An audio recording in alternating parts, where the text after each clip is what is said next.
আলাইকুম রহমতুল্লাহি বারাকাতু। ঈদ মুবারক। আজ আমি শেয়ার করবো খাসির মাংস দিয়া আলু দিয়ে রান্ধিম।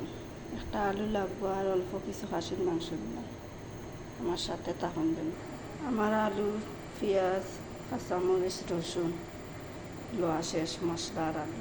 আর এদিকে মাংস লইছি দইয়া বুঝতো। গ্যাসটা রাইয়া দিলাম, ডেকটা গরম হয়ে গেছে। আমি পরিমাণ মতো তেল দিলাম।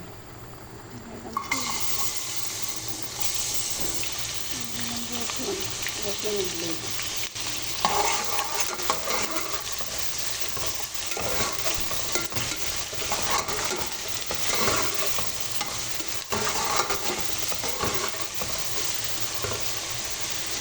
সুন্দর করে বাজলাম। মশলাটা আমার বাজা করে এখন আমি যে হলুদ মরিচ আছে দিলাই, মরিচের গুঁড়া দিলাম, দিলাম হলুদের গুঁড়া, দিলাম পাঁচফোড়নের গুঁড়া, সব জাত মশলা একসাথে বাজিয়ে নিচ্ছিলাম, গুঁড়া করে নিচ্ছি। আমার মধ্যে পানি দিয়ে দেবো।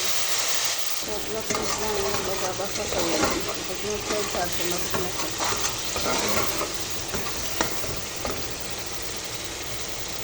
মশলা তেল ছাড়িয়ে দিচ্ছি। এখন আমি যে মাংস আলু কাটিয়ে রাখছিলাম আমার সাথে দিলাই।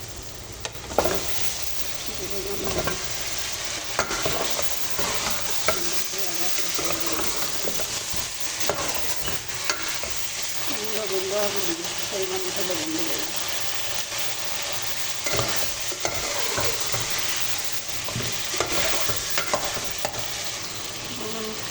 পানি দিলাম পরিমাণ মতো।